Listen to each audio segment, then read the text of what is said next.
Hello everyone.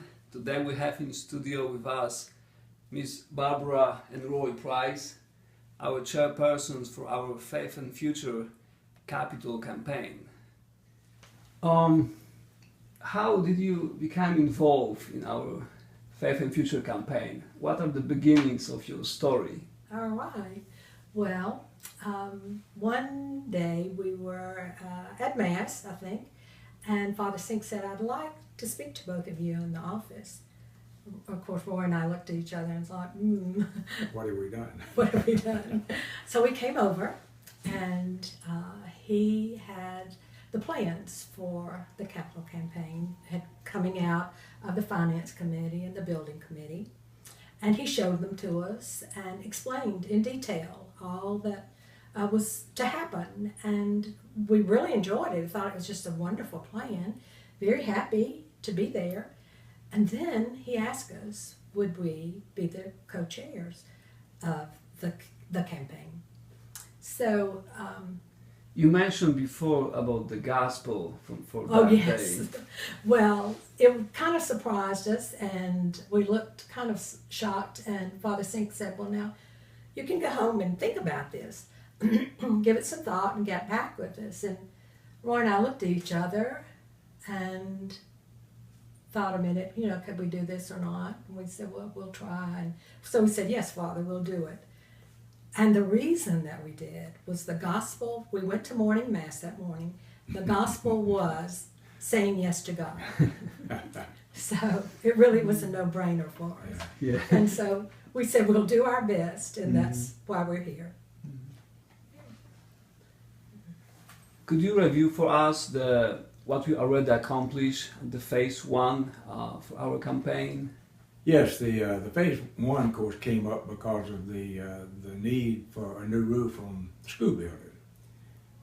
Father did not want to ask for go out and borrow more money, and the idea of the capital campaign came up to replace the roof and do some other necessary repairs. But the roof really was the driving force. It had been patched and repaired so many times, and it was costing the parish a lot of money. And so the decision was made to replace the roof. And when that decision was made, they looked at other things that would be possibly changed at the same time, like the heating and air conditioning. They also looked at redoing the bathrooms. So that was really the primary goal, I think, of the first campaign, right, Barbara? That's right. And we found out that we had saved considerable money with the new heating and air conditioning units being in. The teachers always have also said they're quieter, and so facilitates them. And warmer in the winter. Yeah, they're which learning is pretty education. important. Yeah, right. So it's been, I think that's been very successful, and of course we were able to do those things because of the generosity of our parishioners in the first campaign. Mm-hmm. What about second phase, where we are now, what we already accomplished, and what are the steps to do to make it To get on the complete? second phase. Well, our second phase, we want to look at what is our main goals on the administration building, right?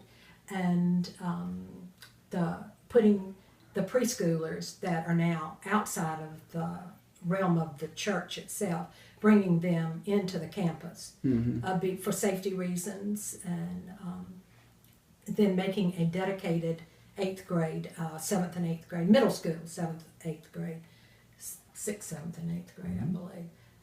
So that's kind of our goals now. Then, when we get this accomplished, we would move to the church and the refurbishment of the church. And with those things, I think the porte-cochere would definitely be one, and the flooring and the pews, and just general updating of the church. It's been 17 years since we've had those pews, and they're showing wear and tear.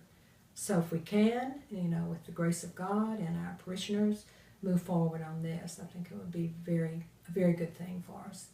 Mm-hmm. You could hear them groaning during Mass. Yes. Sitting on those chairs. what about the financial side? Where we are now, how we are doing? On that. Okay.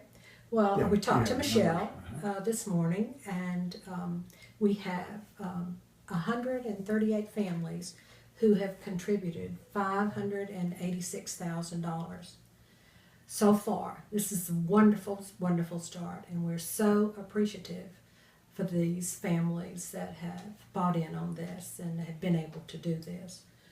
So we're hopeful. We're looking forward to the rest of the summer and for this number to grow. Yeah, we're appealing certainly to the ones that have not contributed. There's room for everyone. Mm-hmm. No gift is too large, but by the same token, no gift is too small. And the envelopes that are given out with our monthly other envelopes is designed to allow every parishioner to participate and to put whatever they can into the offering. And a lot of small gifts will go a long way. Mm-hmm. We have a lot of members. We have approximately, 1,100 families here, I think, at St. Dominic's, ballpark. And if we could get just some participation from everyone, even a small participation, it would go a long way. So we're asking that they do that. In the very beginning, Father asked for sacrificial giving. And that means, maybe giving up something that would be a sacrifice, but it would be wonderful for our church and for our parish. And so we have a very giving parish that has always stepped up no matter what, storms, hurricanes, floods. They've always been willing to help other people. And now it's time for us to help ourselves. And this is a worthwhile project. This church will be here for a lot more years, and we certainly want to be here a lot more years too, and be a part of it. Mm-hmm. Well, thank you so much for your presence here today. I know that you're a really great example for others, especially for young generation, that they can see that how much, I would say, joy it brings for you to be involved and share your talents with us. Thank you for your support and all what you do for us. And I'm really grateful to be part of this family. Good. It's our Thank pleasure. you. It is. Our We've pleasure. enjoyed our moment. We have.